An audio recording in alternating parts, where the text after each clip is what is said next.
Isang magandang hapon po or magagabi na rin mga kaibigan. Latest weather update po tayo July 3, 2024, hapon po ng Miyerkules. Pero bago tayo magpatuloy, pa-like and subscribe po muna kung di ka pa nakasubscribe, and pa-hit na rin po ng notification bell. Maraming salamat po. Ngayong hapon po ng Miyerkules mga kaibigan ay patuloy pa rin po nating binabantayan ito nga pong dalawang weather system po na nagpapaulan po, nagbibigay ng sama ng panahon sa ating bansa. So patuloy natin binabantayan at minomonitor ito pong Intertropical Convergence Zone or ITCC na siya pa rin po nakakaapekto mga kaibigan sa ilang bahagi po ng Palawan at Southern Mindanao.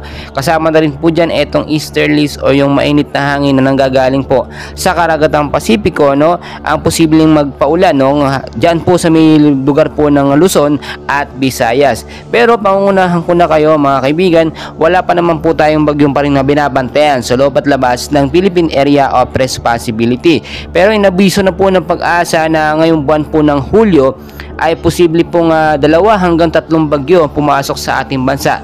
Dahil nga po pagpatak talaga ng Hunyo, dito na po yung sinasabi natin o tinatawag natin na rainy season or tag-ulan. So hypnosis natin, narito po yung mga lugar na apektado po ng ITCC at ng easterlies. Forecast weather conditions sa area po ng Zamboanga Peninsula, Sarangani, Sultan, Gudarat, Basilan, Sulu at Tawi-Tawi, kasama na po ang Palawan dyan. Maulap din po na panahon ang mararanasan with isolated light rains to heavy rainfall po. Mahina hanggang paglakas na pag-ulan pagdating po sa gabi. So i-monitor po natin yung mga lugar po dyan kung ay po alis na inyong mga bahay o galiin po magdala ng payong, jacket, kapote, panlaban po yun sa biglaan na malakas na pag-uulan.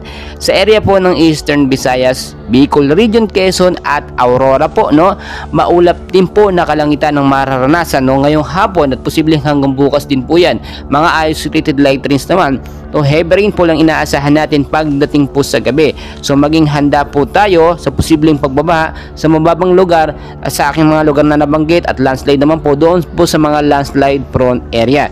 Dito naman po mga kaibigan sa area ng Metro Manila, kasama na po ilang bahagi ng ating bansa, apektado naman po tayo ng localized thunderstorm, So yung sinasabi ko po mga kaibigan, ito pong localized thunderstorm ay posible po magbigay ng biglaang pag-uulan madalas tuwing hapon. Isolated light rains din inaasahan na pwedeng idulot niyan pagdating naman po sa gabi. Mga kaibigan, kahit wala pong bagyo na binabantayan pa rin sa loob ng PAR, ay maging handa pa rin tayo dahil inabisa na po tayo ng Pag-asa na posibleng 2 hanggang 3 bagyo ang pumasok ngayong buwan ng Hulyo. Mas maganda na po na maaga pa lang nakahanda na tayo, hindi kung kailan may bagyo saka pa lamang po tayo naghahanda. So mga kaibigan, maraming salamat po, and please wag pong kalimutan mag-like and subscribe for more weather updates.